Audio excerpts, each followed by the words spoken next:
অঁ দোকান বন্ধ হৈছে নি? দোকান সামৰিলোঁ আৰু দেই। লাষ্ট টাইম তোমাৰ দোকানত যদি মানুহে খাবলৈ আহে হয় তুমি কিমানলৈকে থাকিবা? মই 3:30ৰ পৰা খোলোঁ আৰু দোকানখন বন্ধ কৰোঁতে মেলিলে লাষ্ট 11:30লৈকে আপোনালোকে খাবলৈ আহিব পাৰিব আৰু 11:30ত বন্ধ হৈ যায়। আচ্ছা তুমি এখন দৰ্জাখনত কিহৰ পোষ্টাৰ লগাইছা? এই পোষ্টাৰখন হৈছে ৰাইনো এম.এফ.চি. ৰাইনো এম.এফ.চি মানে হৈছে আমাৰ শিৱসাগৰৰ MMA এণ্ড কিক বক্সিঙৰ এটা ক্লাব হয় আৰু তেওঁলোকে এখন নেশ্যনেল ফাইট পাতিবলৈ গৈ আছে যিখন হয় MMA এণ্ড কিক বক্সিঙৰ আৰু এই ফাইটখন হ'ব ডিচেম্বৰ 12 আৰু 13 তাৰিখে আৰু এই খেলখন হ'ব বীৰ লাচিত বৰফুকন কলেজত।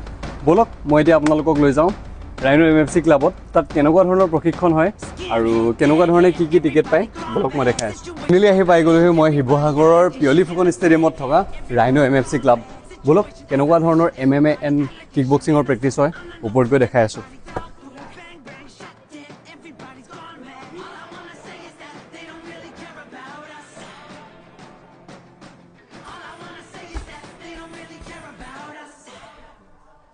এইখনে হৈছে শিৱসাগৰৰ ৰাইনো এম.এফ.চি. ক্লাব আৰু এওঁলোকৰ এই গেমখনত বহুতো ভাল ভাল ফাইটাৰ্ছ তেওঁলোকে ইনভাইট কৰি অনা হৈছে। চ' জল্দি আপোনালোকে তেওঁলোকৰ কণ্টেক্ট নাম্বাৰত কণ্টেক্ট কৰি নিজৰ টিকেট বুক কৰি লওক আৰু যদি আপোনালোকে অফলাইন টিকেট বুক কৰিব বিচাৰে দেন মোৰ দোকানত আহিব পাৰে উইথ এক্সট্ৰা ডিছকাউণ্ট পাই যাব।